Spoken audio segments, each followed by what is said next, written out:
I work at an upscale hotel in one of my state's most affluent suburbs. Like most hotels, we struggled during the pandemic. Our rates were slashed in half to get guests through the door, and our clientele was shifted from upper crusty business people to a mixed bag of characters. It's mostly been fine, with a couple of notable exceptions earlier on in the pandemic. Cut to tonight. I'm working overnight alone, 7 p.m. to 7 a.m., about 3 hours into my shift. I got a call from room 235. He has a strange voice. It's quiet, raspy, and has an accent. He tells me that he can't figure out how to work the remote to his TV. I assume maybe the batteries have died, but he insists that the remote works fine. He just doesn't understand how to operate the volume button. I've worked in hotels for 5 years, and I've not once encountered someone who didn't understand the television remote. I give him the benefit of the doubt. The volume button is like the Guitar Hero strum switch. You have to press a single switch up or down to navigate. Also, working in customer service, you come to realize that people are much, much dumber than you want to believe they are. Since I'm alone at the hotel and not technically supposed to leave the front desk, I tell him that if he comes down to the lobby, I will gladly show him how it works. This upsets him.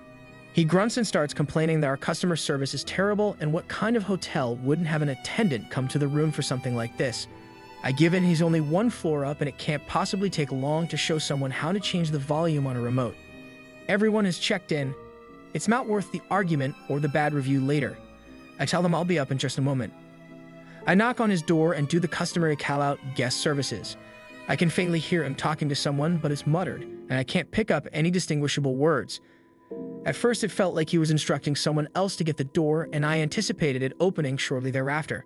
The talking went on for so long that I wondered if maybe the people in the room hadn't heard me. I was debating knocking again when the deadbolt slowly unlatched. Normally, when I go to a room, the guest opens the door wide and stands to the side to let me in, or at the very least opens the door enough that I can fully see them and they can fully see me. Not 235.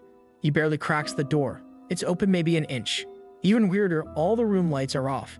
It's entirely dark except for the very faint glow of his television, which is on, but with the volume turned all the way down. His voice sounds exactly like it had on the phone, raspy and whispered. He is standing behind the door, so I can't see him at all. Completely disembodied, he instructs me. "Come on inside, sweetie." I say nothing and don't move. I guess now is the part where I tell you I'm a smallish, 5-foot-tall woman with a baby face in my mid-20s. "Come on. Come inside." He sounds more edgy, more insistent this time. It feels so obviously like a trap that if I wasn't absurdly on edge, I would have been insulted. How naive does he think I am? I push the door open but remain as much in the hallway as possible. I'd also take the opportunity to reach for the light switch just inside the door. The room lights up and I finally get a look at him. He is at least 60. White-haired and slim, but with a little gut. He is shirtless. He's wearing pants, but his belt is undone and the ends are flopping down. I'm not entirely sure because I try not to look, but I believe his pants are also unzipped. He appears to be completely alone in the room. The only piece of luggage is a small black duffel bag. I try to quickly explain the volume switch from where I'm standing awkwardly in the doorway, but he isn't comprehending it. Or at least he's acting like he isn't. I ask him to give the remote to me so I could show him, but he backs further into the room. "You know, it'll be easier for both of us if you just come inside," he tells me gruffly. For a brief moment, I think I see his eyes glimmer. I told my boss about it the next day, and my boss was very concerned and felt badly. He apologized if he had ever made me feel like I had to go to guest rooms while alone at the property, and made it clear he wants us to not do that anymore. For the record, no one has made me feel like I have to do that. All of the front desk staff do it from time to time. I usually don't unless it's one of our regulars who just needs a new roll of toilet paper or something.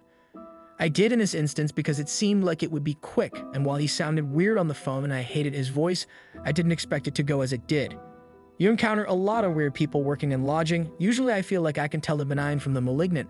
Obviously, it was a bad call on my part, and I was wrong in this case. I've learned my lesson. One night, I was working a night shift in a refinery. I was working as a whole watch for my shift, which means I basically sit at an entrance and document anyone that goes in and out. Well, a guy showed up. I got his name and he gave me the company he worked for, so I logged him in. Everything checked out, so I'm waiting at the entrance for a few hours for the guy to come out.